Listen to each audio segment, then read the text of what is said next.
Jatuhnya kayak pengen berbagi report dulu sederhana. Ya. Halo semuanya, saya Muhammad Awi Karunyado, kebetulan yang bikin Widya Academy. Itu muka-muka trainer di bulan April ya. Jadi nanti di bulan Mei nanti bakal ada muka Mas Riva dan muka yang lain-lain juga. Nanti kita barengin semuanya kayak gitu. Nah, Widya Academy itu sebenarnya dibikin di bulan April tanggal 11 dan merupakan dalam tanda kutip anak dari kedua YouTube channel ini. Kalau teman-teman buka Neuron, itu udah 1 juta subscriber, hipotesa udah 400.000, itu pemiliknya adalah Widya Media gitu. Nah, Widya Media itu waktu dikembangin banyak panggilan untuk pergi ke Aceh, ke Bandung, ke Kalimantan, ke Banjarmasin lah dan tempat-tempat lainnya. Itu supaya berbagi gitu. Um, jadi pada saat kita muter-muter, Widya Media itu muter-muter, ya udahlah kita formalin aja, kita bikin namanya Widya Academy kan, nanggung tuh, kita udah muter-muter.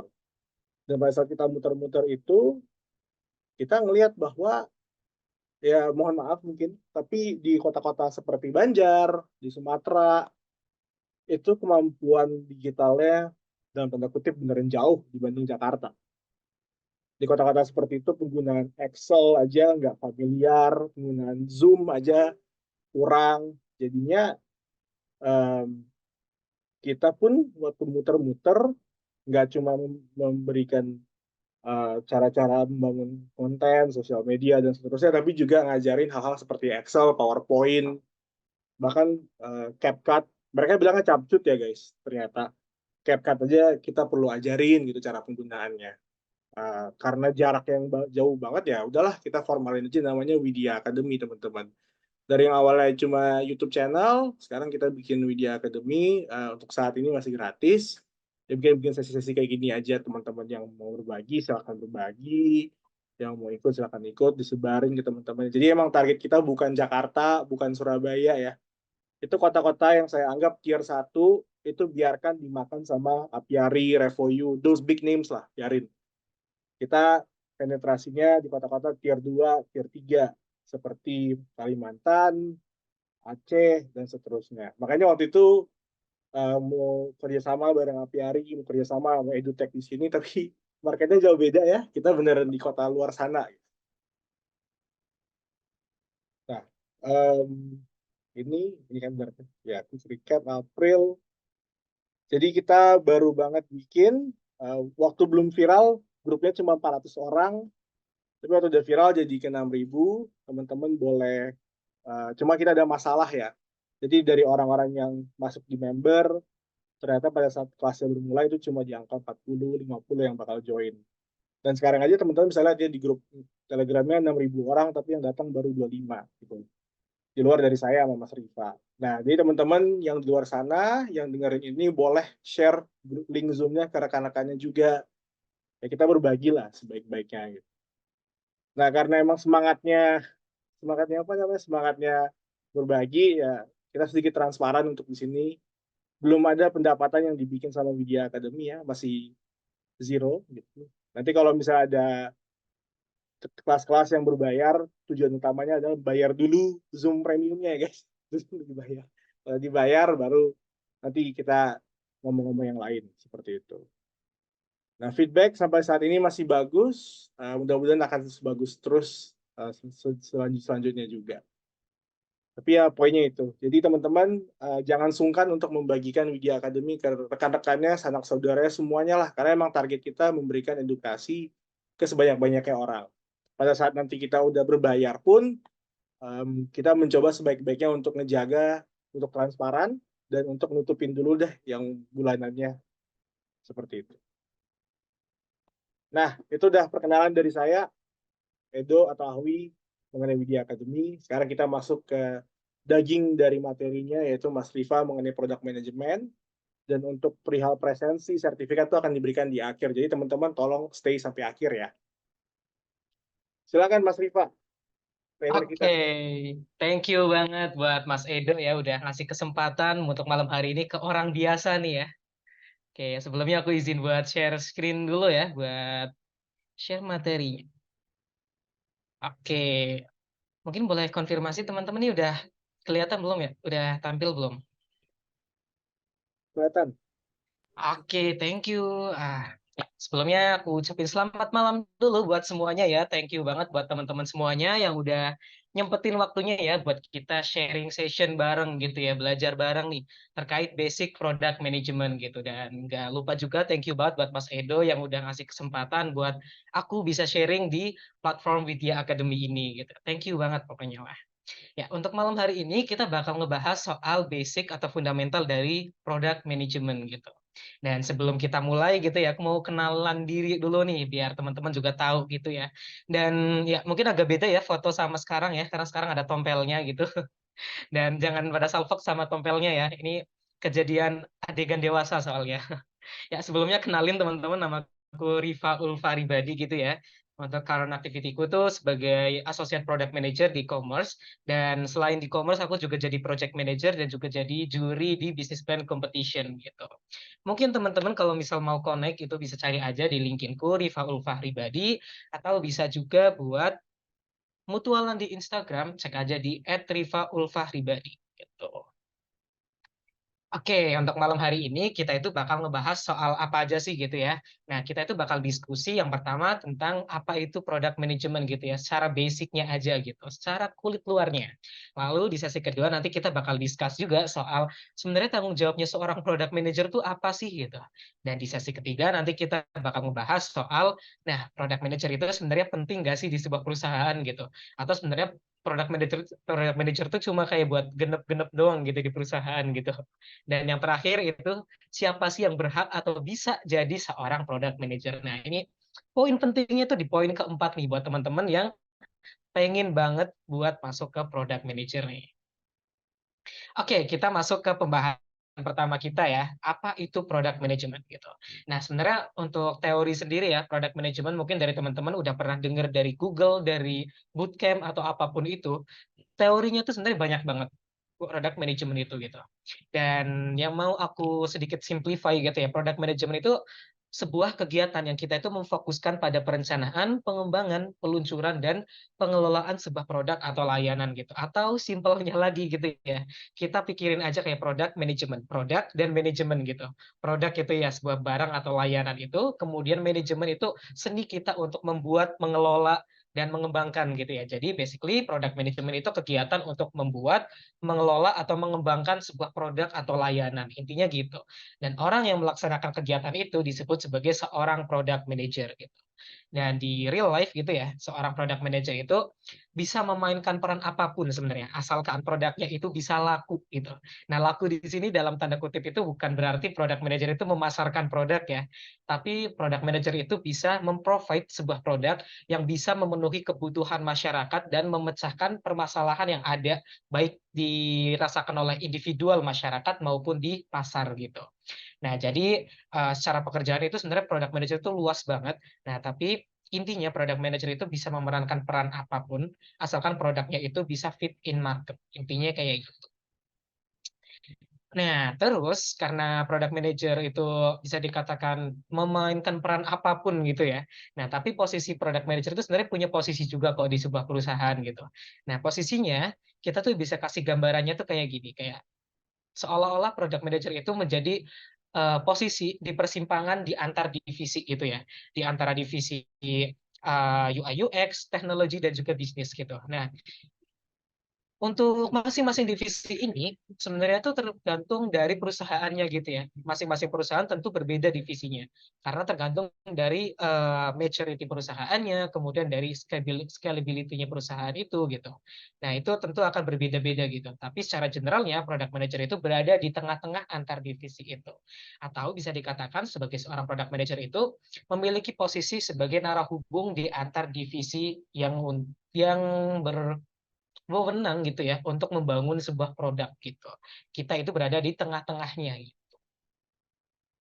Nah, lalu eh, apa sih yang biasa kayak di misconception gitu ya, atau hal-hal yang menjadi mitos dari product management gitu. Kayak, oh product management tuh ini ya, product management tuh itu ya gitu. Nah, biasanya kesalahan-kesalahan atau misconception umum ya terkait product manager itu yang pertama adalah seorang product manager itu harus punya background IT gitu. Nah, itu salah satu misconception yang paling besar gitu. Karena in real life gitu ya, product manager itu benar-benar depends on industrial need gitu.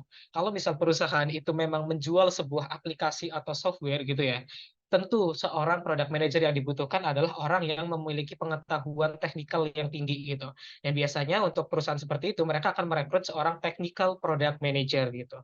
Jadi memang ada spesifiknya technical product manager gitu. Nah, tapi bagaimana kasusnya untuk perusahaan-perusahaan yang mereka itu tidak menjual aplikasinya gitu. Mereka itu perusahaan teknologi, tapi yang mereka jual bukan aplikasi. Contohnya apa? Contohnya adalah education technology. Mereka memang membuat aplikasi juga kan. Mereka punya platform aplikasi, mereka punya platform website mungkin. Nah, tapi mereka nggak menjual aplikasi itu, tapi hanya sebagai sarana untuk layanan mereka gitu. Apakah perlu seorang PM itu memiliki kemampuan teknikal yang tinggi gitu? Tentu tergantung dengan kebutuhan perusahaannya gitu. Dan tidak semuanya itu membutuhkan teknikal yang tinggi. Untuk perusahaan yang mempunyai kebutuhan gitu ya, untuk gimana caranya biar produknya kita itu bisa fit in market dengan cepat gitu. Pasti orang yang mengisi product manager itu, mengisi posisi product management itu, pasti orang yang memiliki business acumen yang tinggi gitu. Biasanya mereka juga meng-hire sebutannya sebagai seorang strategic product manager gitu. Nah, itu tergantung banget sama masing-masing perusahaannya gitu ya. Jadi tiap perusahaan tuh pasti beda-beda. Jadi nggak semuanya tentang IT gitu. Dan buat teman-teman yang mungkin penasaran apakah aku dari brand IT, jawabannya big no. Karena aku di SMK itu akuntansi, kemudian kuliah itu manajemen. Jadi jauh dari IT. Gitu. And the second one, biasanya itu kita sering dikira sebagai seorang manajer gitu. Nah, ini kasus nyatanya ya ketika lebaran kemarin nih, kayak ketika pulang gitu ya, terus ditanya kayak, "Kamu kerja apa?" gitu. Pas ngenalin kayak APM, "Oh, APM itu apa?" Associate Product Manager gitu. "Loh, kamu baru lulus udah jadi manajer?" gitu. Wah, itu benar-benar misconception paling umum gitu ya, dikiranya seorang product manager itu adalah seorang manajer gitu. Nah, sebenarnya seorang product manager itu adalah sebuah role gitu ya. Role sebagai seorang product manager gitu.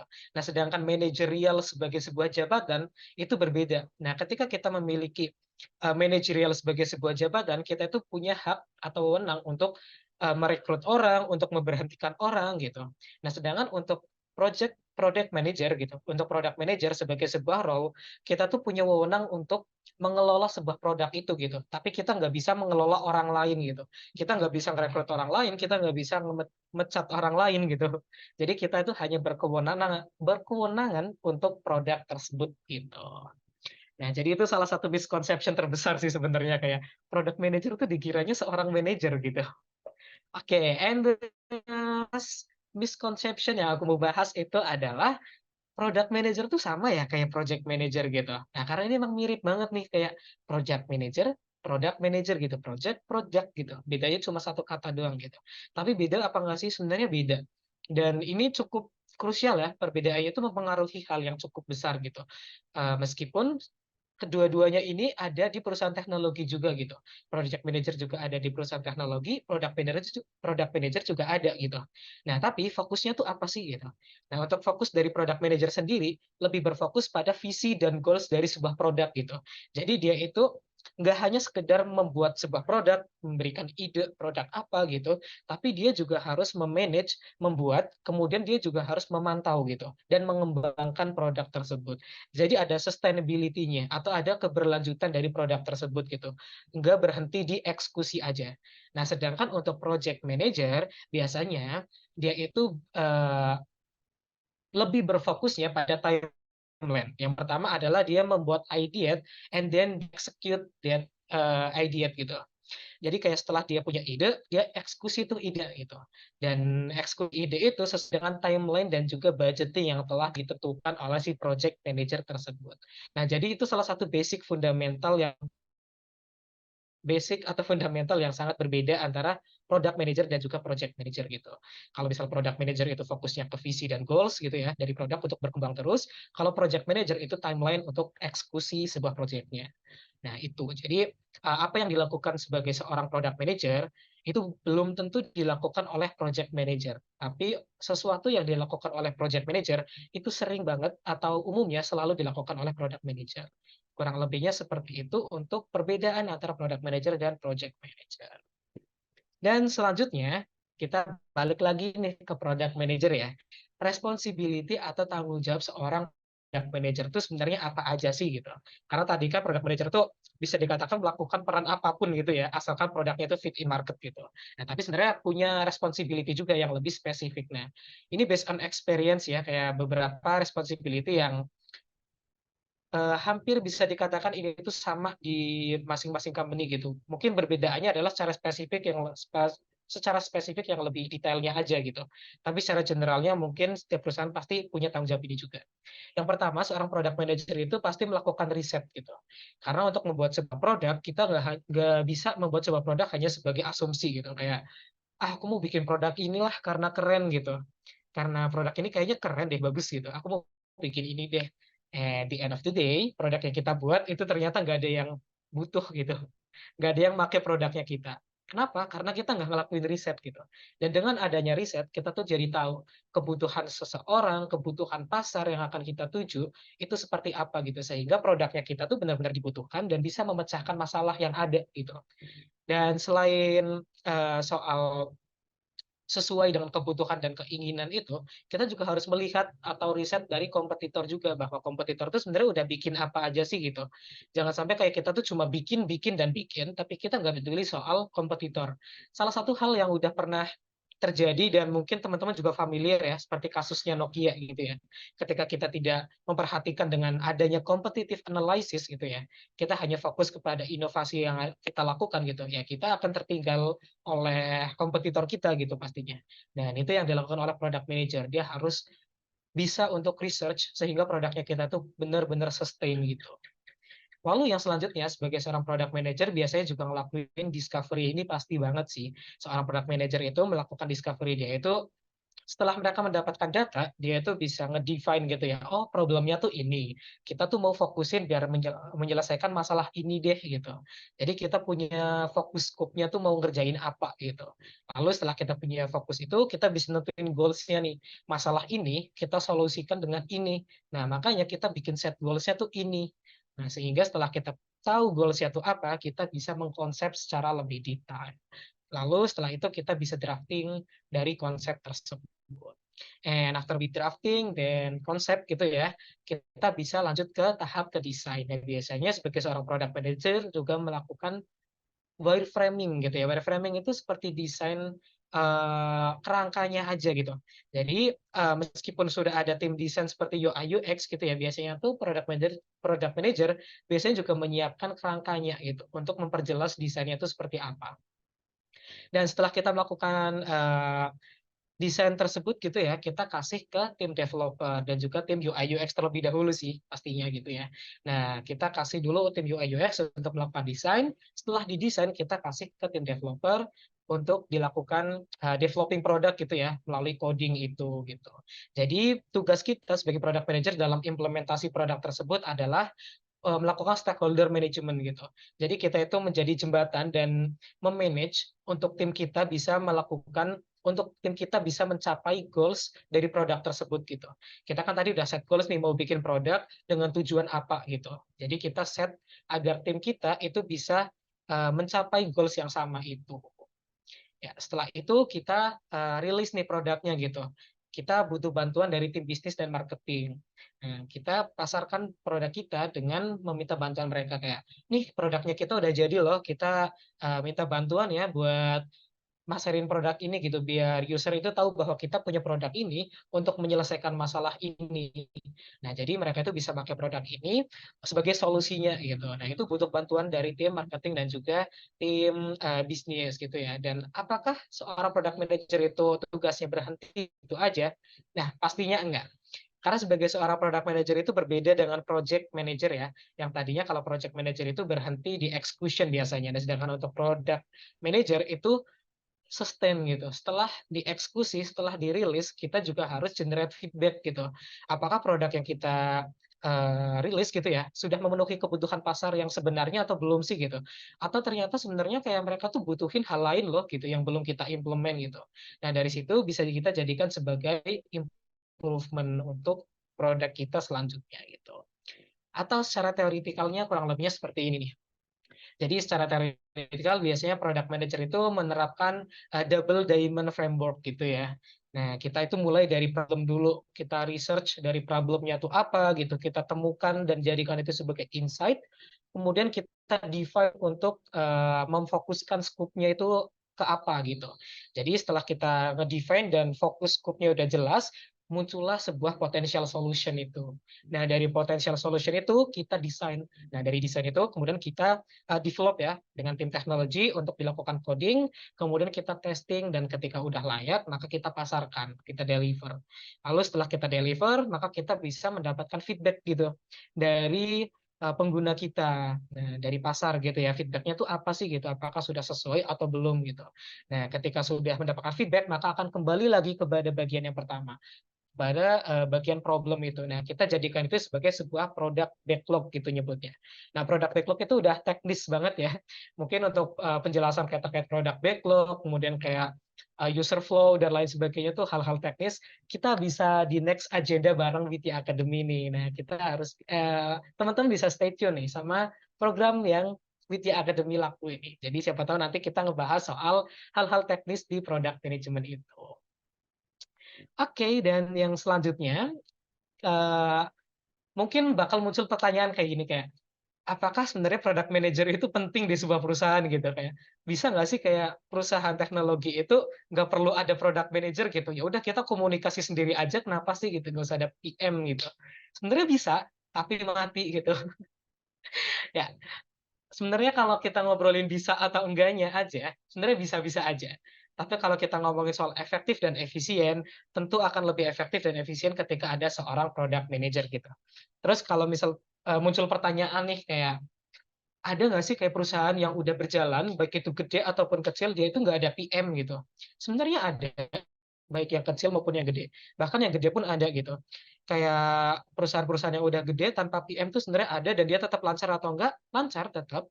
Nah, tapi kenapa dia bisa lancar tanpa adanya PM? Nah, sebenarnya di perusahaan gede itu meskipun nggak ada role asli product manager gitu ya, tapi ada role yang sebenarnya dia tuh menaungi responsibility dari product manager itu gitu. Jadi dia itu sebenarnya melakukan hal yang sama seperti product manager, tapi jabatannya itu beda. Nah, biasanya untuk perusahaan-perusahaan besar seperti itu, mereka itu mengganti product manager menjadi seorang product designer gitu. Jadi menggabungkan antara UI UX dengan seorang product manager gitu. Jadi menggabungkan dua scope itu menjadi satu. Nah, itu dijadikan sebagai seorang product designer gitu. Tentu skupnya lebih gede. Nah, jadi untuk perusahaan-perusahaan yang gede kayak gitu, meskipun nggak ada PM, tetap berjalan, ya bisa. Karena apa? Karena meskipun nggak ada PM, tapi tanggung jawab yang diemban oleh seorang PM itu juga tetap dilakukan oleh seorang product designer. Gitu. Jadi meskipun ada PM itu bisa, selama hal-hal yang dilakukan oleh PM itu tetap dilakukan di perusahaan tersebut. Gitu. Nah, mungkin tadi jadi pertanyaan ya, kayak ketika PM itu benar-benar sekrusial itu gitu, sepenting itu di perusahaan. Lalu kenapa sih pentingnya tuh apa sih gitu? Nah, asumsinya tuh kayak gini, kayak anggaplah sebuah produk itu gitu ya, itu sebagai sebuah kapal gitu. Kemudian seorang PM itu sebagai sebuah kapten di kapal tersebut gitu. Kita itu sebagai seorang penumpang gitu ya. Nah, kita tuh bisa nggak sih kayak nyebrang ke pulau lain ya dengan kapal tanpa adanya kapten gitu? Jawabannya pasti bisa kan? Karena ada laut, ada kapal, kita tinggal nyebrang gitu. Meskipun nggak tahu sampainya kapan ya, intinya bisa atau enggak, ya bisa gitu. Meskipun nggak ada kapten, meskipun kita buta arah gitu ya, meskipun ternyasar dulu baru nyampe ya, yang penting bisa gitu. Nah, maka dari itu perlu adanya seorang kapten kan. Biar apa? Nah, biar dengan adanya kapten itu, rutenya itu lebih terarah. Dan perjalanannya pasti lebih jelas ya, karena rutenya itu udah jelas gitu. Seorang kapten pasti lebih mengerti cara berlayar gitu kan. Lalu dengan adanya seorang kapten, kita juga jadi lebih prepare gitu ya. Karena si kapten itu bisa share bahwa sebelum kita berlayar, kita tuh harus preparein ini dulu loh gitu. Dan ketika di tengah-tengah berlayar kita ada kendala, maka beberapa hal yang harus kita lakukan juga dikasih tahu sama si kapten ini gitu. Wah, kita ada kendala nih di tengah-tengah, harusnya kita kayak gini nih biar kita bisa tetap selamat gitu kan. Lalu selain itu juga pastinya dengan adanya si kapten perjalanan pasti lebih efisien. Kurang lebihnya tuh pentingnya si PM itu kurang lebih seperti itu. Untuk membuat hal-hal tersebut itu bisa lebih terarah dan efisien, atau bisa kita simplify lagi dengan adanya product manager itu membuat produk yang diciptakan oleh sebuah perusahaan itu dapat memenuhi kebutuhan pelanggan dan lebih jelas arahnya gitu, sesuai dengan visi yang lebih jelas gitu. Yang awalnya jadi kayak rumit bisa jadi lebih simpel gitu dan lebih jelas. Nah, next, implementasi pentingnya PM di sebuah company. Nah, pertama kontribusinya tuh terhadap perusahaan tuh kayak apa sih gitu. Nah, PM itu kontribusinya yang paling utama adalah mengelola dan mengarahkan produk itu agar tetap sesuai dengan visi perusahaannya gitu, dan mendukung pertumbuhan dari bisnis perusahaan tersebut gitu. Jadi jangan sampai kayak perusahaan itu membuat sebuah produk, tapi produk itu malah nggak sesuai dengan visinya gitu ya. Nah, dengan adanya PM ini itu menjaga agar produk yang dibangun oleh perusahaan tersebut itu sesuai dengan visi utama dari perusahaannya. Nah, kemudian untuk selanjutnya implementasi PM di perusahaan itu sebagai peran penghubung. Dan ini hal yang paling penting nih. Kayak yang tadi aku mention ya. Jadi kayak PM itu kan berada di persimpangan divisi gitu ya, berada di tengah-tengah antara divisi A, B sampai C gitu ya. Nah, jadi peran PM itu memastikan agar semuanya yang berkaitan itu untuk membangun sebuah produk itu benar-benar tahu tujuan dari produk ini tuh apa gitu, tahu goals-nya tuh apa yang mau disasar gitu. Jadi PM itu benar-benar kayak aligning atau benar-benar bisa dikatakan harus memberikan awareness kepada tim yang lainnya agar mengetahui produk ini itu tujuannya untuk apa gitu. Nah, nih part paling penting sebenarnya itu siapa aja sih yang bisa jadi PM gitu. Siapa sih yang berhak jadi PM dan bisa gitu. Siapa aja sebenarnya bisa, 100% asalkan dia itu manusia gitu ya, bukan alien gitu, bukan mutan gitu. Dia itu bukan yang setengah manusia, setengah buaya gitu tuh bukan ya. Harus 100% manusia, itu syarat utamanya tuh itu. Jadi siapapun itu benar-benar bisa mendaftar sebagai seorang PM tanpa adanya batasan background. Meskipun ada syarat dan ketentuan berlaku nih. Nah, ketentuan berlaku itu apa nih? Nah, kita bahas selanjutnya. Nah, di sini aku juga kasih sedikit gambaran ya. Ini sebagai meme aja sih sebenarnya yang beredar tuh banyak banget ya meme kayak gini kayak syarat utamanya jadi PM tuh apa gitu. HR tuh nggak ngasih syarat apapun. Selama kamu no life tuh kamu udah bisa jadi PM yang hebat gitu. Jadi biar kamu tuh fokus ke produk aja tuh udah cukup kok. Oke, jadi kayak syarat-syarat spesifik jadi PM itu apa sih gitu. Nah, biasanya orang-orang yang jadi PM dia itu punya ini. Yang pertama, dia itu punya analytical skill. Nah, analytical skill tuh, penting banget ya dimiliki oleh seorang PM. Kayak PM itu kan ngelakuin riset ya. Nah, dari riset itu dia tuh harus ngerti kayak hasilnya tuh apa dan take action dari riset itu tuh apa gitu. Jangan sampai kayak ya riset hanya sekedar riset, datanya nggak dipakai buat apa-apa karena dia nggak punya analytical skill gitu. Nah, itu sangat, eee sangat sangat tidak direkomendasikan gitu ya. Nah, jadi untuk jadi PM kita harus melatih skill analytical kita gitu. Biar kita itu benar-benar bisa melakukan sesuatu based on data banget gitu. Lalu yang selanjutnya, yang penting juga jadi seorang PM kita tuh harus punya skill komunikasi yang bagus gitu ya. Nah, jadi jangan sampai kayak kita tuh berada di posisi tengah-tengah, tapi kita mau ngomong aja malah bingung gitu. Kita mau ngomong itu malah nggak tahu apa yang kita omongin gitu. Apalagi sampai kita sendiri tuh bingung sebenarnya kita tuh ngomong apa ya gitu. Nah, itu hal-hal yang paling dihindari sebagai seorang PM ya. PM tuh harus melatih komunikasinya dan bisa berinteraksi sebagai lebih efektif gitu ya, biar antar lini, antar divisi itu tuh bisa saling align, bisa saling, memahami tujuannya apa gitu. Jadi karena kita berada di tengah, kita tuh harus bisa jadi komunikator yang baik antara divisi A sampai ke Z gitu. Lalu skill penting apa lagi sih yang biasanya tuh dimiliki sama si PM gitu. Nah, yang ketiga adalah organizational skill gitu. Organizational skill itu penting banget juga ya, karena kita itu sebagai seorang PM itu bekerja dalam tim. Kita itu bukan individual kontributor aja gitu, tapi kita bekerja dalam tim juga.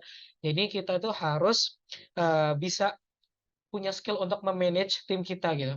Agar teman-teman kita tuh bisa ngedevelop sesuatu itu bareng, membuat sebuah produk ini bersama tanpa terkesan kita tuh menyuruh gitu. Kita tuh bukan bos, we are not the boss, but we can say that we are the leader of that product gitu ya. Kita bisa bilang bahwa kita tuh leader dari produk itu karena kita yang mengerti produk itu, tapi kita bukan bosnya gitu. Kita tuh nggak ada wewenang untuk menyuruh orang, tapi kita tuh harus ngasih awareness buat teman-teman. Oh, jadi produk ini tuh tujuannya ini.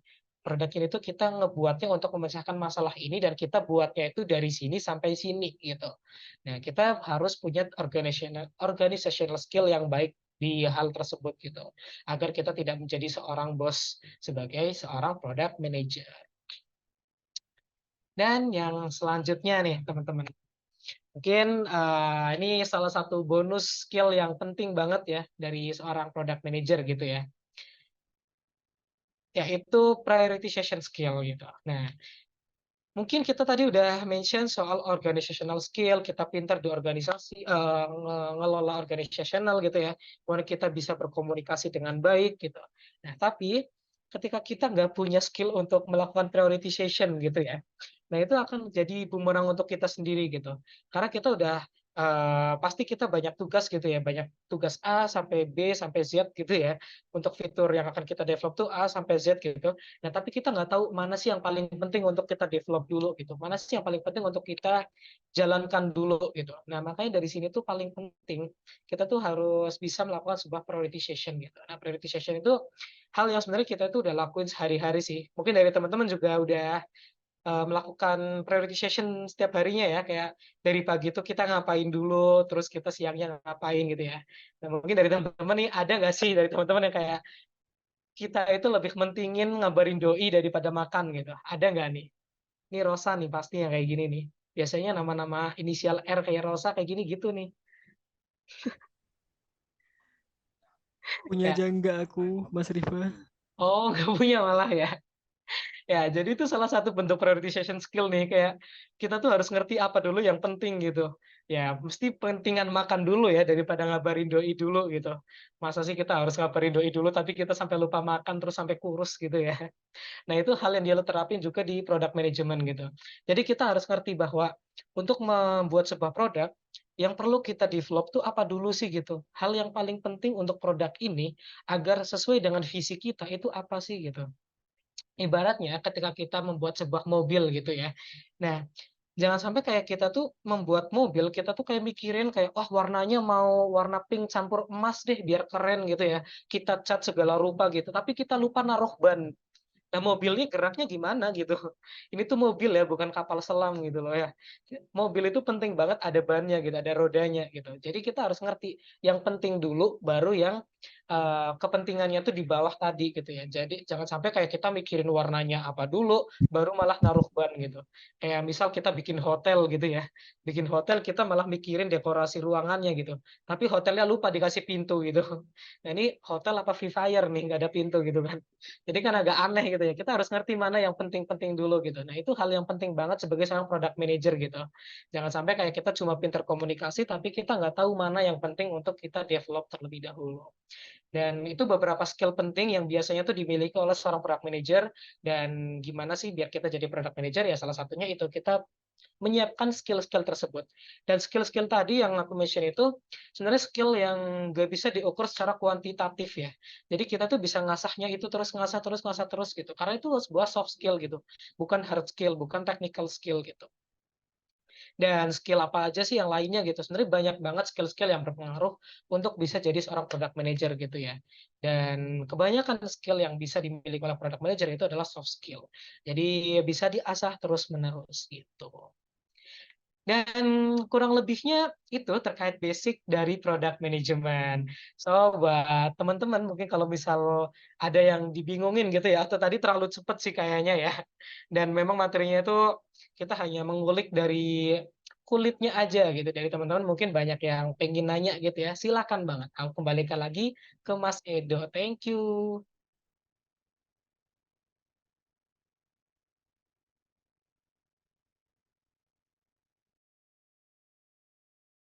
Oke. Em, ini udah masuk ke sesi tanya jawab berarti ya Mas ya? Iya, betul. Oke.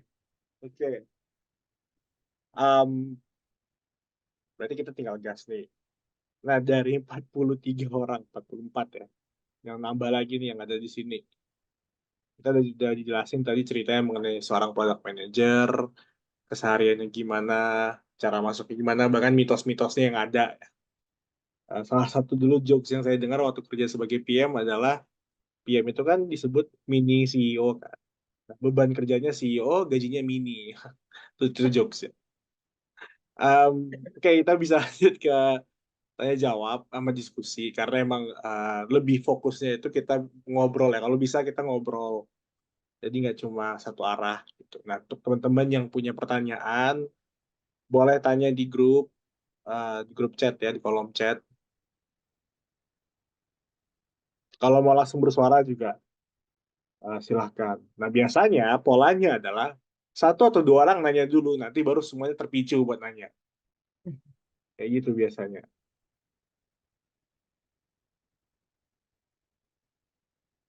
Oke, feel free teman-teman buat nanya soal product management itu apa sih gitu. Bebas Mhm. banget nih mau nanya apa aja nih. Cara dapat kerjaannya, marketnya gimana.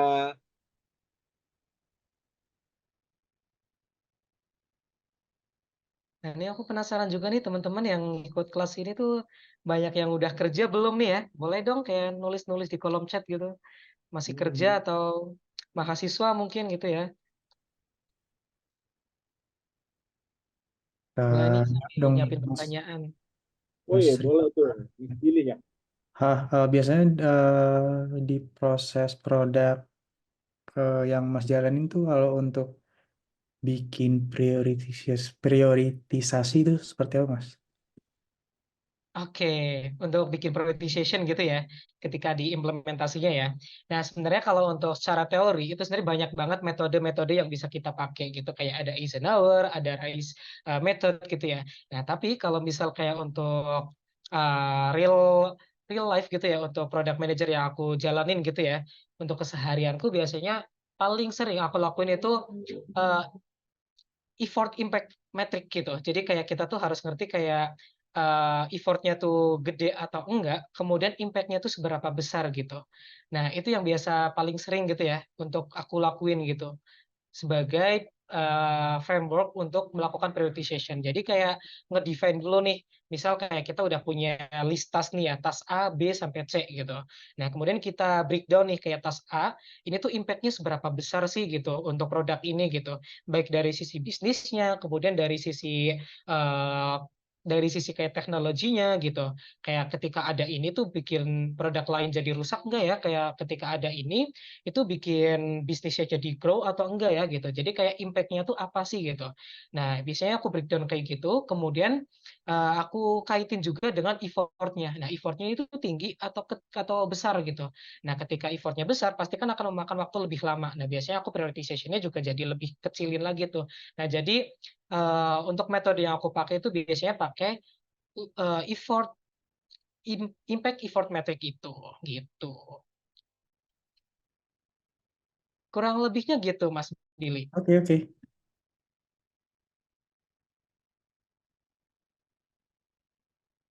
Oke, thank you banget Mas Billy buat pertanyaannya. Nilai lagi tuh Mas di kolom chat. Kak Oke, Samina. Ada untuk orang yang di sini. Wah, ini ada orangnya nggak nih? Oke, untuk Hadir, tapi oh, lagi makan sambil makan. Sorry. Gak apa-apa. oke, Buka kameranya biar kita mukbang bareng-bareng. betul. Nggak apa, didengerin aja. Dengerin aja. Silakan, silakan. Oke, thank you Kak Samira buat pertanyaannya nih ya. Untuk tools manajemen yang digunakan sebagai PM tuh apa? Nah, biasanya untuk kesehariannya kita tuh mulai dari paginya nih ya, kita tuh daily report tuh biasanya untuk yang online-nya, daily reportnya tuh melalui aplikasi Slack gitu. Nah, kemudian ketika kita ada daily report, kita tuh biasanya lanjut drafting nih. Drafting itu kita pakainya itu ClickUp untuk tools-nya gitu. Dan masing-masing perusahaan tuh beda-beda banget ya. Dan ada yang pakai Jira, kemudian ada yang pakai ClickUp itu, kemudian ada yang pakai kayak Asana dan lain sebagainya. Bahkan Notion juga ada gitu. Dan itu tergantung dari perusahaan tersebut gitu ya. Pasti berbeda-beda gitu. Nah, tapi untuk perusahaan itu pakainya ClickUp gitu. Nah, terus selain drafting kita biasanya itu kayak wireframing nih. Nah, wireframing tuh masing-masing PM juga beda. Ada yang pakai Whimsical, ada yang pakai Figma. Nah, untuk aku sendiri karena aku udah terbiasa pakai Figma, jadi aku langsung pakai Figma tuh wireframingnya gitu. Nah, terus selain wireframing dan juga itu kita biasanya melakukan apa sih kayak tools management untuk masing-masing tim gitu ya. Kayak tadi kan kalau misal ClickUp itu untuk draftingnya kita gitu. Nah, untuk bareng sama tim UI UX itu sempat kita tuh kayak pakai Trello gitu juga. Nah, jadi kayak tools yang bener-bener teknis sih sebenarnya nggak ada sih. Kayak kita tuh bener-bener ngikutin perusahaannya aja kayak mau pakainya tools apa gitu. Karena toolsnya itu masih tools yang bisa dikatakan kayak mudah untuk dipahami gitu Kak, secara teknikalnya. Kurang lebihnya gitu, Kak. Terima kasih, Mas Diva. Oke, Aku sama-sama. Mas mau tanya Mas. Monggo. Halo Mas Rifa, selamat malam. Aku mau tanya, kalau misalkan nih aku mau menjadi PM ya, kalau aku memiliki skill tertentu, misalkan skill UI UX atau skill coding, programming gitu, itu membantu aku nanti ketika menjadi PM atau enggak? Itu yang pertama. Terus yang kedua, eh aku tuh pernah beberapa kali dengar loker APM ya Mas, Associate Project Manager. Itu bedanya sama Product Manager apa ya? Itu sih, itu aja. Terima kasih. Oke, thank you banget Mas Rosa buat pertanyaannya ya. Nah, ini pertanyaan ini keren sih, ini pertanyaannya ini berguna banget buat teman-teman yang mau switch karir ataupun sebagai mahasiswa nih ya. Kayak sebenarnya tuh ketika kita punya skill-skill tambahan yang gitu tuh berguna banget gak sih kayak jadi adding value-nya kita atau enggak sih gitu untuk sebagai seorang PM gitu. Ya, jawabannya itu depends on industrial needed gitu. Jadi kalau misal perusahaan itu butuh orang yang paham soal teknikal, ketika kita punya skill untuk ngoding itu benar-benar kepake banget kayak dan itu jadi adding value banget banget banget gitu dibandingkan sebagai seorang PM yang nggak tahu soal teknikal gitu atau seorang general PM gitu. Nah, itu berguna banget. Jadi bergunanya itu ketika industri itu butuh kayak ya, ketika perusahaan itu butuh orang yang menduduki PM, tapi dia itu punya desain sense gitu ya, orang yang punya kayak sense of design gitu yang bagus gitu ya. Ya pasti ketika orang tersebut punya skill desain gitu ya, nah pasti bakal jadi adding value banget tuh gitu. Nah, jadi itu depends on industrinya juga. Tapi kalau misal kayak secara singkatnya membantu atau enggak pasti membantu banget dan itu jadi adding value banget teman-teman. Jadi kalau kita mau kayak nge-spesifikin mau nge-improve di apanya gitu ya. Misal kayak aku mau jadi technical PM aja lah gitu, mau spesifikin di codingannya gitu kayak meskipun aku PM tapi aku jago ngoding juga nih kayak ngerti secara teknis ngodingnya gitu. Nah, itu bagus banget juga kok. Itu keren juga gitu. Dan itu bermanfaat juga ketika ada industri yang memang butuh technical product manager gitu. Nah, kemudian di Locker itu biasanya kayak ada associate product manager gitu, terus ada product manager gitu, bahkan ada junior product manager juga gitu sebenarnya. Dan itu semuanya itu role yang satu divisi ya, satu role gitu, tapi itu berbeda tergantung dari maturity dari perusahaan. Dan umumnya seorang associate product manager itu berada di bawah naungan product manager. Jadi product manager itu dia itu orang yang punya kewenangan gitu ya untuk melakukan ideation biasanya kayak gitu. Nah, untuk jadi kayak seorang product manager dia itu kayak riset dari awal terus dia kayak ngediscovery bener-bener nentuin sebuah produknya itu mau visinya apa gitu. Nah, itu product manager tuh. Nah, untuk associate product manager ketika ada product manager, associate product manager itu bertugas untuk melakukan delivery atau monitoring juga gitu. Nah, jadi kayak setelah di-ideate oleh seorang PM, tugas seorang associate product manager itu kayak ya dia ngedeliver gitu untuk mengkomunikasikan dengan tim desain dan juga tim teknologi, kemudian di monitoring tuh biar berjalannya pembuatan produk itu tuh berjalan dengan lancar gitu. Jadi kayak untuk hal yang krusial itu dipegang oleh seorang PM, dan untuk hal-hal administrasi lainnya itu biasanya dipegang oleh APM. Nah, tapi itu untuk perusahaan yang bisa dikatakan untuk produk atau perusahaan yang lebih mature gitu. Nah, tapi ada juga perusahaan yang memang dia itu belum ada seorang APM-nya atau cuma ada PM doang gitu. Jadi meskipun APM maupun PM dia itu sama-sama menanggung beban yang sama gitu. Jadi dia mulai dari research, mulai dari deliver, kemudian dia juga monitoring gitu. Jadi dia ngelakuin semuanya gitu. Nah, untuk perbedaan itu semuanya tuh benar-benar tergantung dari perusahaannya masing-masing. Kurang lebihnya gitu sih, Kak Rosa. Siap. Terima kasih Mas Rifa. Oke, sama-sama. Semoga membantu jawabannya ya.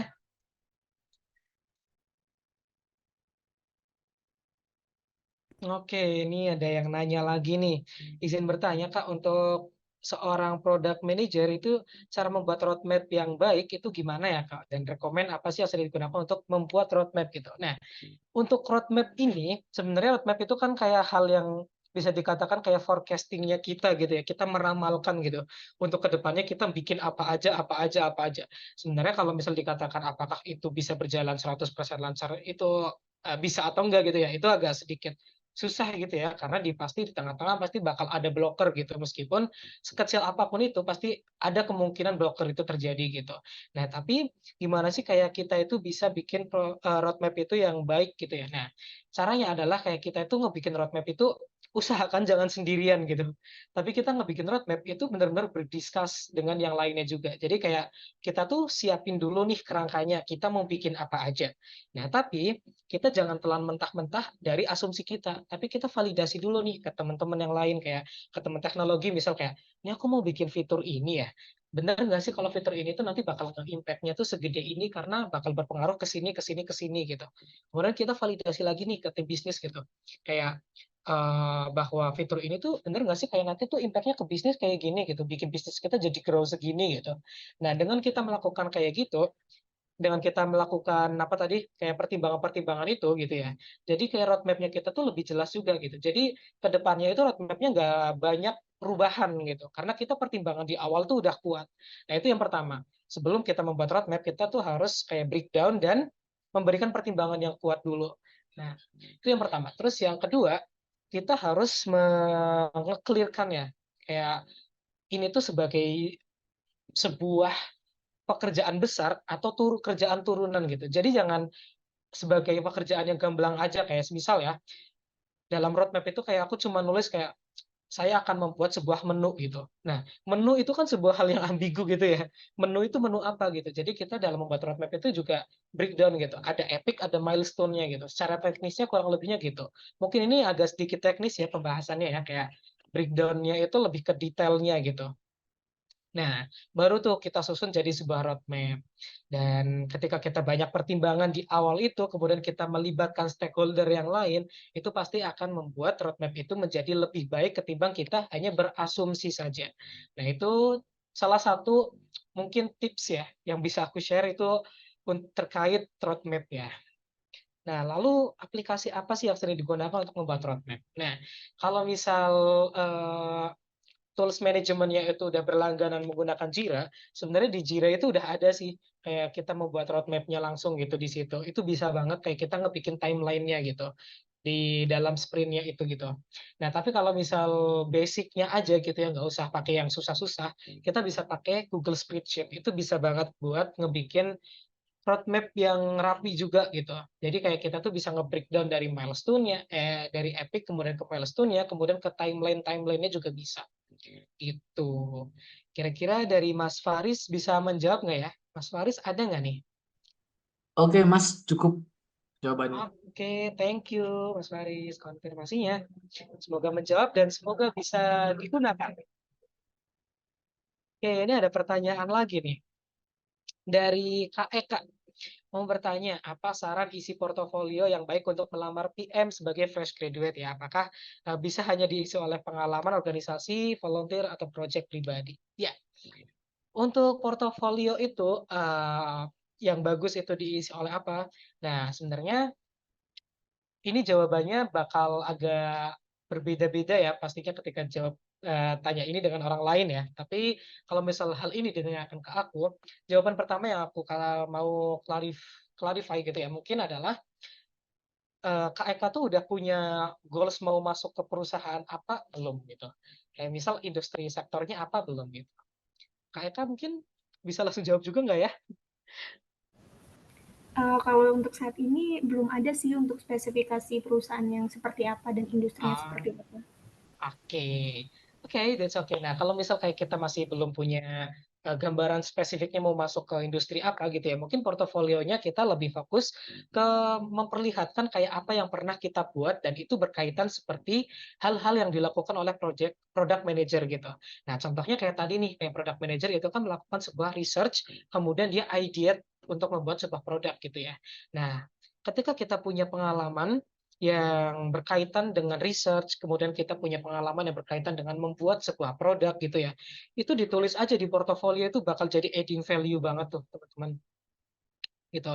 Jadi kayak kalau case-nya aku mungkin dulu ya, kayak aku dulu waktu kuliah suka banget ikut bisnis plan gitu, ikut lomba bisnis plan yang mana di dalam bisnis plan itu kita tuh ada fase di mana kita research, kemudian setelah itu kita ideate, and then we define our idea to a product gitu, become a product gitu ya. Nah, jadi kayak hal-hal itu tuh berkaitan banget sama product manager tuh. Nah, hal itu aku tulis tuh di portofolio gitu. Bahkan termasuk kayak rangkuman atau overview dari hal yang aku lakuin itu gitu. Jadi kayak produk apa sih yang pernah aku buat sebelumnya gitu. Nah, itu bisa dimasukkan ke portofolio itu gitu. Nah, itu bakal ngebantu banget nih kalau misal kayak kita mau mendaftar sebagai seorang product manager gitu. Terus di sini kayak kalau kita punya pengalaman organisasi, volunteer atau project pribadi itu bagus nggak sih kalau dimasukkan ke portofolio gitu? Jawabannya pasti bagus banget gitu. Apalagi kalau misal organisasi dan kita menunjukkan bahwa kita tuh punya skill, organizational skill yang bagus dan leadership skill yang bagus gitu. Itu bakal penting banget untuk dimasukkan ke portofolio gitu. Karena kita menunjukkan bahwa kita tuh bisa nih kerja di tim dan kita tuh bisa kerja di antar divisi gitu ya. Nah, kurang lebihnya gitu sih kayak di portofolio karena emang di sebagai seorang product manager itu nggak ada technical skill yang kayak sebagai seorang mungkin seorang UI UX gitu ya. Sebagai seorang UI UX itu kan punya technical skill dia itu bisa ngedesain ya. Desain kan ada hasilnya tuh. Ada hal yang bisa di-show ke orang lain gitu. Ini loh hasil kita gitu. Nah, tapi kalau seorang product manager kan kayak aku tuh pinternya apa namanya? Aku pinternya tuh ngeprioritize sesuatu loh gitu. Lah, kita nunjukinnya gimana gitu.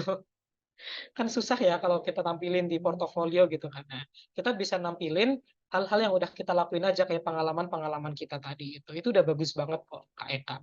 Kurang lebihnya gitu. Apakah kira-kira menjawab nih, Kak Eka? Ya, menjawab. Terima kasih. Oke, thank you, Kak Eka. Oke, ini ada next question nih dari Kak Muhammad Ghazi Rashid nih. Halo Kak Muhammad. Kak Muhammad nih, Kak Muhammad banyak nih yang nama Muhammad kayaknya deh. Ini Kak Muhammad masih ada orang yang ini. Kak Muhammad bisa on mic nggak? Halo Kak. Oh, Kak Muhammad itu dari project manager ya.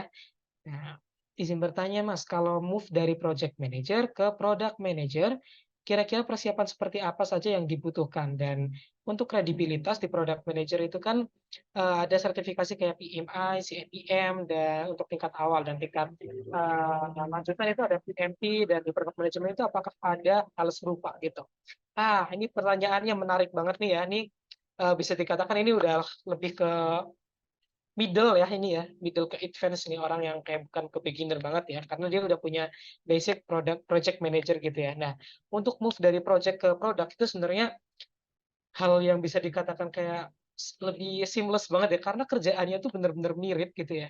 Kayak hal yang paling berbeda antara project dan produk itu kan kalau produk itu berkelanjutan gitu ya, sedangkan project itu execution lebih fokusnya gitu.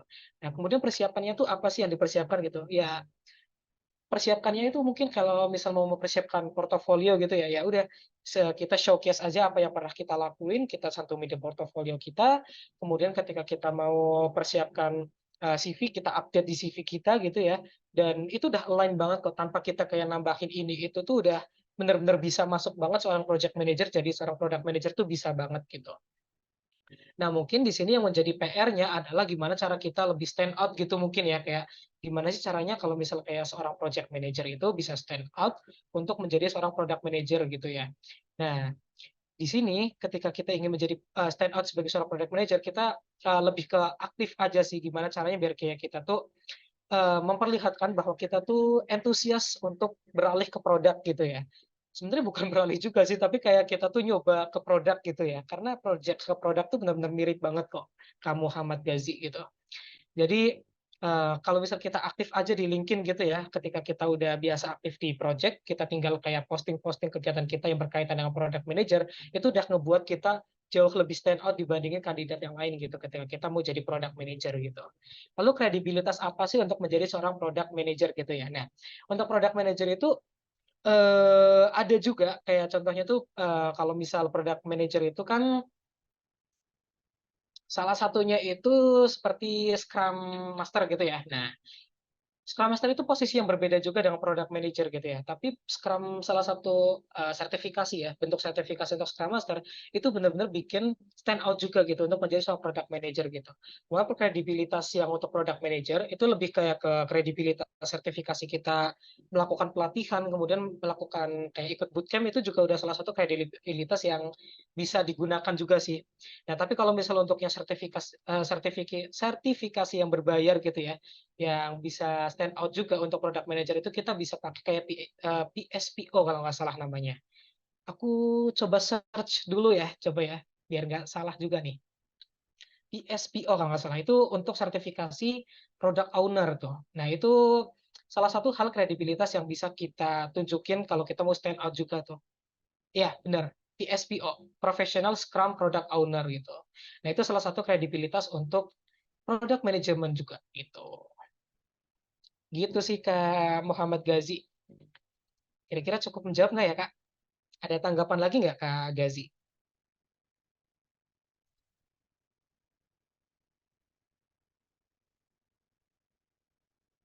Semoga udah menjawab nih ya Kak Gazi nih. Mana nih Kak Gazi nih? Ya ini kayaknya Kak Gazi lagi mempersiapkan nih ya. Mempersiapkan untuk tanggapan-tanggapan selanjutnya nih. Oke, mungkin dari teman-teman kalau misalnya ada pertanyaan lagi silakan teman-teman.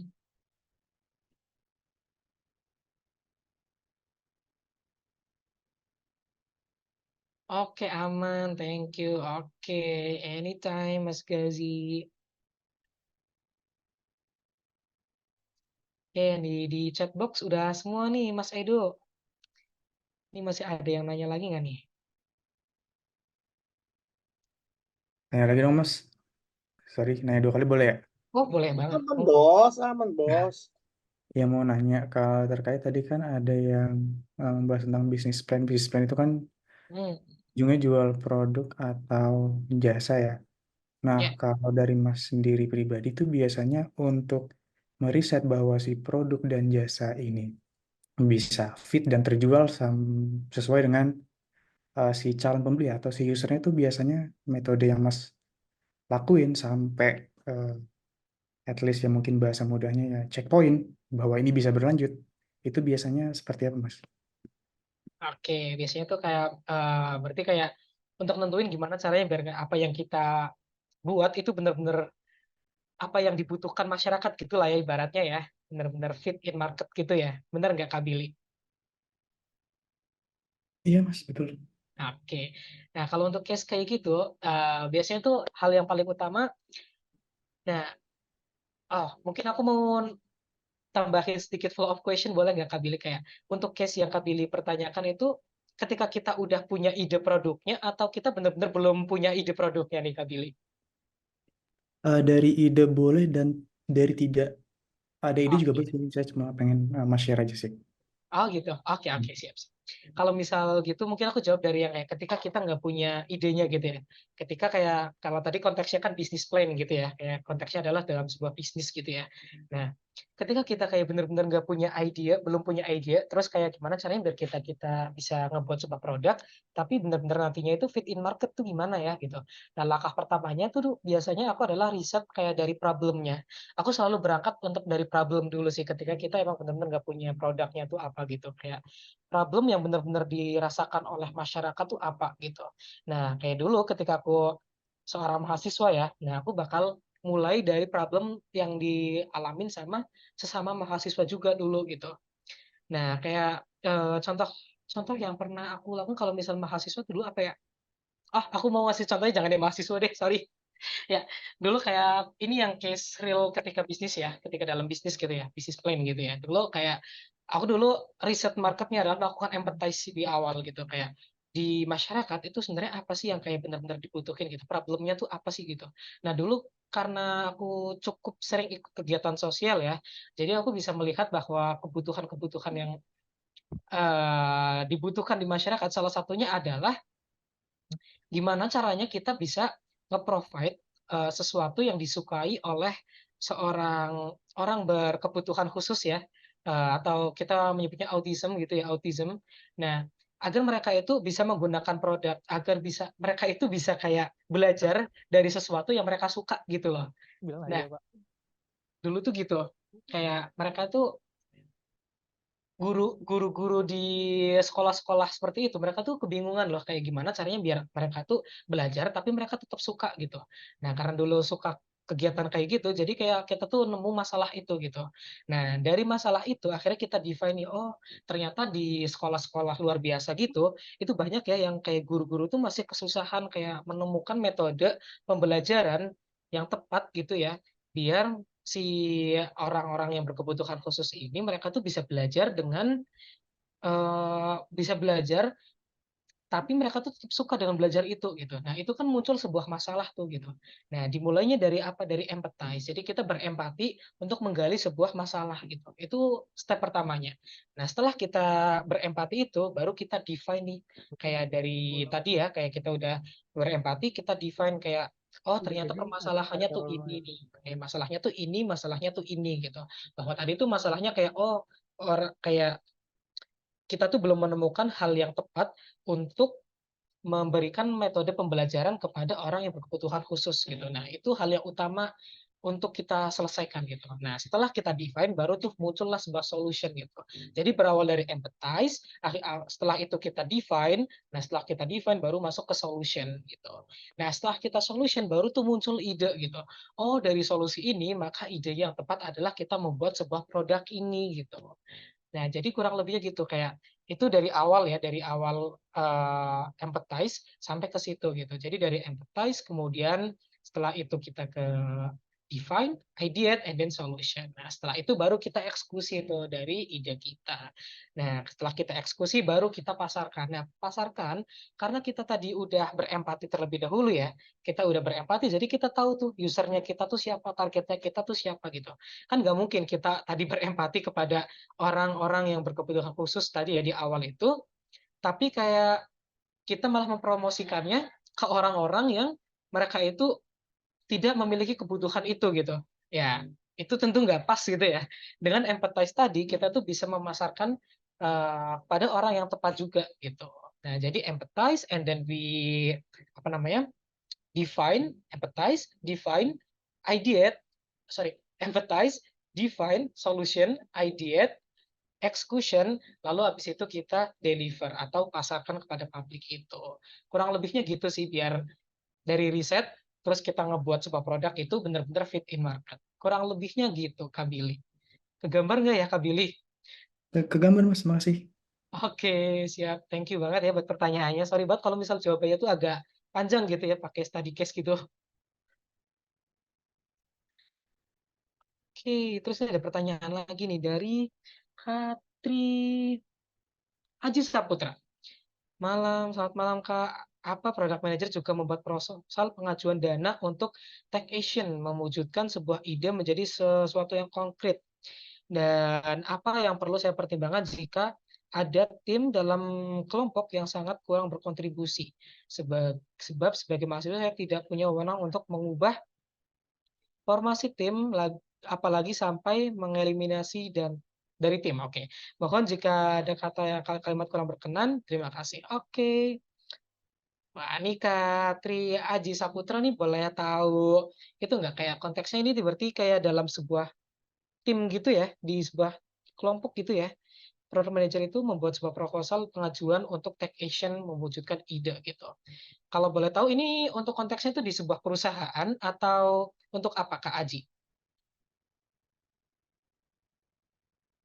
Halo Kak Aji, Tri Aji. Atau ini Eh, secara general aja? Mohon maaf Kak, Hmm? untuk ini mungkin secara general aja, soalnya saya masih mahasiswa dan Oh, masih oke. di bagian pendidikan. Oke oke. Jadi ini kayak secara generalnya gitu ya, apa product manager itu juga membuat proposal pengajuan gitu ya untuk take action mewujudkan sebuah ide gitu ya. Nah, kalau untuk secara general gitu ya kayak untuk kita kalau kita menyebutin secara responsibility product manager ketika kita udah jadi product manager di perusahaan gitu ya. Kalau jadi product manager di perusahaan, sebenarnya kita nggak bikin proposal untuk pengajuan pendanaan gitu tuh enggak sih, nggak sampai sampai ke situ gitu. Tapi apakah kita membuat sebuah kayak proposal kayak untuk kayak proposal untuk dokumentasi ide gitu ya. Ya kita membuat sih, cuman bukan untuk pengajuan pendanaan sih. Kalau dalam sebuah perusahaan tuh kayak gitu. Nah, tapi apakah kalau misal kayak kita ngomongin kayak ketika kita membuat proposal kayak pengajuan pendanaan itu bermanfaat untuk menjadi seorang product manager, jawabannya tentu bermanfaat banget gitu. Karena hal-hal yang kita lakuin ketika kita membuat proposal pengajuan pendanaan itu juga kita bisa manfaatin ketika kita menjadi seorang product management gitu. Ketika kita menjadi seorang product manager gitu. Karena beberapa contohnya tuh kayak misal kita dalam mengajukan membuat pendanaan ya, kita tuh mesti melakukan sebuah drafting secara terstruktur ya. Kayak kita tuh nulis mulai dari problemnya tuh apa, kemudian kayak kenapa kita mengajukan produk ini gitu ya untuk menjadi sebuah pendanaan gitu kan. Nah, itu juga dilakukan di product manager itu dengan menuliskan kayak permasalahannya tuh apa, kenapa kita membuat produk ini gitu. Meskipun kalau di perusahaan itu bukan untuk pendanaan ya, nah, tapi seenggaknya itu hal-hal yang dilakuin ketika kita membuat proposal pengajuan pendanaan itu dipakai juga kok ketika kita menjadi seorang product manager gitu. Nah, kemudian apa yang perlu saya pertimbangkan jika ada individu yang dalam kelompok yang kurang kontribusi gitu. Nah, kalau konteksnya dalam product manager gitu ya, misal nih kayak kita kan dari product manager kan bekerja sama antar tim ya. Ada product manager, ada UI UX. Ini aku contohnya aja ya Kak di perusahaan gitu ya. Ada UI UX, ada product manager, kemudian ada engineer nih gitu. Nah, misal ternyata di tim engineer itu ada yang kayak dia itu kurang berkontribusi gitu ya atau pengerjaannya tuh nggak sesuai gitu sama goals yang kita gitu.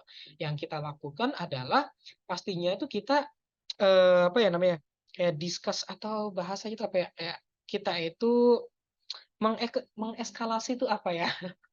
Bahasa lebih simpelnya tuh kayak kita tuh ngomongin baik-baik lah ya. Kayak kita tuh ngomongin baik-baik kayak, "Kenapa sih kamu seperti ini?" gitu. Kita ngomongin aja kayak secara baik-baiknya tuh gimana gitu, kayak, "Kenapa kamu kayak gini? Kayak kenapa kamu kontribusinya tuh kurang?" gitu. "Kendala apa sih yang kamu rasain kenapa sampai kamu ngelakuin hal ini?" gitu. Nah, terus kayak, oh, terus setelah dia cerita, akhirnya kita bisa tahu nih kayak, oh, ternyata dia tuh kayak gini. Akhirnya kita jadi ngerti nih take action kayak, oke, karena dia punya masalah ini, maka seharusnya kita bersikap seperti ini gitu dan memberikan saran seperti ini gitu. Nah, tapi kalau misal kayak dalam konteksnya ini sebagai mahasiswa dan kayak dia tuh nggak punya wewenang untuk mengubah formasi gitu ya, yang bisa kita lakukan adalah usahakan sebisa mungkin kita tuh punya mentor sih. Kayak ketika kita ada mentor atau ada yang di atasnya kita gitu ya. Nah, kita bisa konsultasikan kepada mentor tersebut. Nah, mentor tersebut biasanya dia punya wewenang untuk melakukan hal-hal tersebut ya, hal-hal yang berkaitan dengan managerial team gitu ya. Kayak dia itu berwenang untuk mengubah formasi atau melakukan action ketika ada yang ternyata kurang berkontribusi gitu. Kurang lebihnya seperti itu Kak Tri Aji. Kira-kira menjawab nggak ya Kak Tri Aji? Untuk Sedikit banyak menjawab, membantu sekali oke. sih Kak. Ya. Terima kasih banyak Kak atas meluangkan waktunya. Siap, thank you Kak Tri Aji. Thank you, thank you. Oke, ini banyak banget nih pertanyaannya. Thank you banget ya buat antusiasnya teman-teman. Keren deh. Mas, aku boleh nanya gak, Mas? Boleh, boleh, boleh, boleh. Eh, aku yang pertama ini aku mau nanya tentang seorang si, si- Hmm, siapa tadi ini anunya ini produk Product ya manager. produk manajemen Hmm. sama seorang ECM itu punya korelasi nggak? Terus yang kedua, apakah Um, seorang seorang apa namanya seorang produk manajemen ini harus punya jiwa kepemimpinan yang tinggi nggak? Itu aja sih, Mas. Makasih. sorry Mas Fahriz. Yang pertanyaan Iya, pertama itu tadi, pertanyaan boleh diulangi nggak Mas tadi? Product manager apa dengan apa? sama ECM, Supply Chain Management, Oh, supply chain management. Oke. sama yang kedua yang tadi, yang tentang apakah seorang produk manajemen tuh harus punya Leadership yang jiwa tinggi gitu ya. kepemimpinan. Ya, betul. Oke, siap. Ya, kalau untuk product manager itu punya apa namanya tadi kayak berkaitan juga dengan supply chain management atau enggak gitu ya. Pasti ada berkaitannya untuk hal manajerialnya gitu ya. Ketika kita berkontribusi dengan tim lain gitu, atau kita tuh berkontribusi dengan tim divisi lain gitu. Itu pasti soft skill-nya itu kepake banget gitu. Ketika kita berada di supply chain management tadi dengan berada di product manager gitu. Jadi soft skill yang ada di supply chain tadi itu bisa kepake banget di product manager gitu. Nah, tapi kalau kita ngomonginnya soal technical gitu ya, hal-hal secara teknisnya gitu ya, mungkin tergantung dari sektornya tuh apa. Ketika sektornya memang sektor supply chain, pasti akan kepake banget sih. Tapi ketika sektornya itu sektor yang berbeda banget dengan supply chain gitu, semisal kayak dari tadinya itu dia sebagai seorang supply chain manager gitu ya, tapi dia beralih ke product manager di industri education gitu. Nah, itu kan berbeda nih. Nah, mungkin secara teknikalnya itu akan berbeda juga gitu. Tapi kalau soal soft skill itu pasti kepake banget sih Mas gitu. Nah, untuk pertanyaan yang kedua, apakah product manager itu penting punya leadership gitu? Nah, itu jawabannya penting banget, itu pasti gitu. Kayak leadership itu hal yang salah satu yang dimention banget ketika menjadi seorang PM gitu. Karena ketika banyak case ya, ketika kita menjadi seorang PM, nah tapi itu banyak yang nggak suka karena dirasa bahwa PM tersebut dia itu bukan sebagai leader, tapi kayak seolah-olah dia adalah bos gitu. Dan perlu diingat ya bahwa PM itu bukan bos gitu. PM itu bukan atasan dari semua divisi gitu. PM itu benar-benar kayak lead of produknya itu gitu. Jadi dia itu yang punya wewenang untuk membawa visi produknya, bukan kayak menyuruh orang lain gitu. Jadi kayak dengan kita punya leadership itu pasti kita bisa memposisikan bahwa oke, yang kita lead adalah gimana caranya biar orang lain ini bisa mewujudkan visi produk gitu. Bukan malah kita mikirnya gimana caranya kita nyuruh orang ini ya gitu. Nah gitu. Jadi pentingnya skill leadership-nya product manager itu di situ. Kayak biar kita itu punya kayak pemikiran gimana caranya kita tuh nggak ngebosin orang lain gitu. Tapi kita justru ngeberikan awareness ke teman-teman semuanya bahwa yang kita bangun tujuannya tuh untuk ini loh gitu. Dan kita punya visi bersama untuk menciptakan ini gitu. Nah, itu pentingnya skill leadership sebagai seorang product manager. Kurang lebihnya gitu. Mas Fahriz ya. Oke, Mas. Makasih, Mas. Oke, sama-sama. Thank you Mas untuk sharing ilmunya. Oke, sama-sama juga Kak Samira. Thank you juga nih buat pertanyaannya gitu. Tapi keren nih teman-teman semuanya nih, antusiasnya mantep nih. Oke, mungkin aku kembalikan ke Mas Edo nih. Silakan Mas Edo. Ini keren banget nih Mas Edo, teman-teman Widya Academy ini, antusiasnya mantep. Iya betul harus kayak gitu. Maksudnya udah sesinya gratis harus diperas tuh sampai habis tuh pokoknya. Keren deh, keren. Nggak Close, boleh. close. Thank you. Oke, berarti ini semua pertanyaan udah kejawab ya? Udah Mas Edo. Udah. Waduh. Oke, karena kan sebenarnya timeline kita lagi kira-kira roadmap nih. Apa alokasi waktu kita kan sampai 9.30. Nah, kalau pertanyaannya udah, berarti sederhananya sekarang saya bakal kirimin Google Form presensi kehadiran itu untuk bisa mengklaim sertifikat juga. Di dalamnya bakal ada survei sederhana seperti usia kalian, tinggal di mana, sekarang statusnya udah bekerja atau belum bekerja kayak gitu. Tolong diisi. Untuk yang ngisi bakal dapat sertifikat, dan link ini cuma diberi di sesi Zoom meeting, jadi nggak akan saya taruh di Telegram atau dimanapun lagi kayak gitu ya. Jadi jangan sampai kelewatan. Nih mana ya linknya, cari dulu bentar. Bahkan tab nih.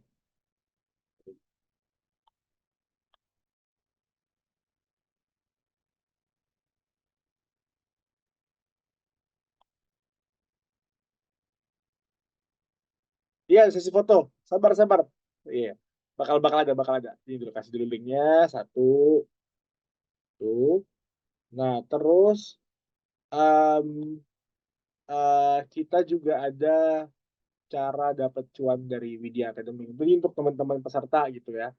Em, Sederhananya, semua yang ikut kelas di Widya Academy nanti bakal diberikan, bisa naruh Widya Academy untuk bagian edukasinya di LinkedIn, dan ada Google Form khusus untuk masuk ke talent list-nya.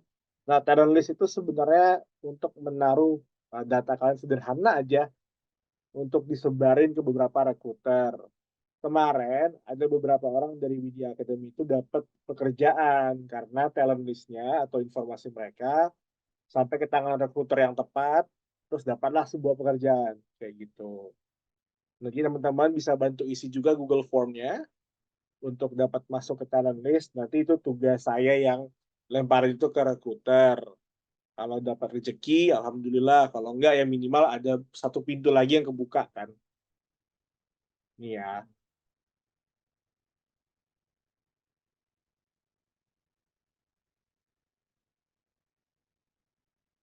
Talent list. Terus saya gabungin lagi. Ini sini. Oke, dua itu tolong diisi. Soalnya nanti nggak disebar lagi. Kecuali yang talent list-nya di talent list bisa diisi lagi sih. Tapi poinnya yang kalau sertifikat nggak disebar lagi, terus itu cara dapat cuannya dari situ talent list-nya.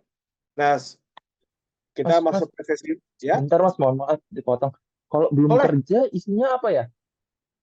Nggak apa-apa ya. Kalau gitu tulis aja 1 bulan pengalaman kerja atau masih intern. Nggak perlu saya 1 bulan. Tapi penting ada LinkedIn-nya sih. Karena kalau nggak ada LinkedIn-nya nggak guna.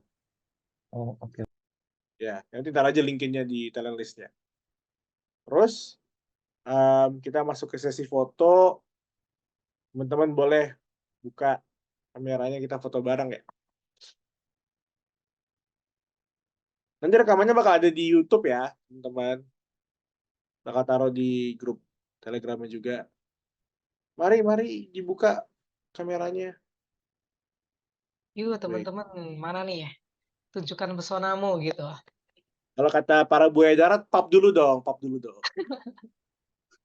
Mas Rifa matanya jangan jelalatan ya. Waduh, ketahuan nih. Scanning peserta nih. Iya.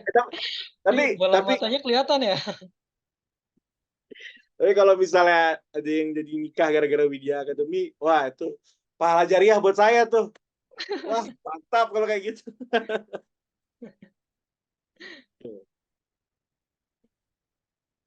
Halaman 1 ya. 1, 2, 3. Oke, halaman 2. Halaman. Wih, Mas Ridwan ini kameranya goyang-goyang, Mas. Mantap. Joget dikit, Mas. 1, 2, 3. Sip.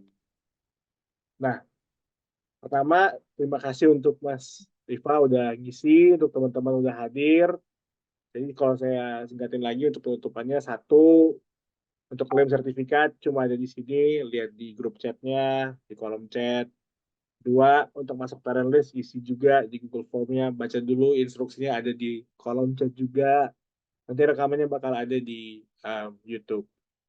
Nah, karena kita sebenarnya alokasi sampai 9.30, ya kalau ada pertanyaan masih bisa bertanya, silakan. Ya, kalau nggak ada ya udah nggak apa-apa. Tapi Zoom-nya bakal saya biarin sampai 9.30, kayak gitu.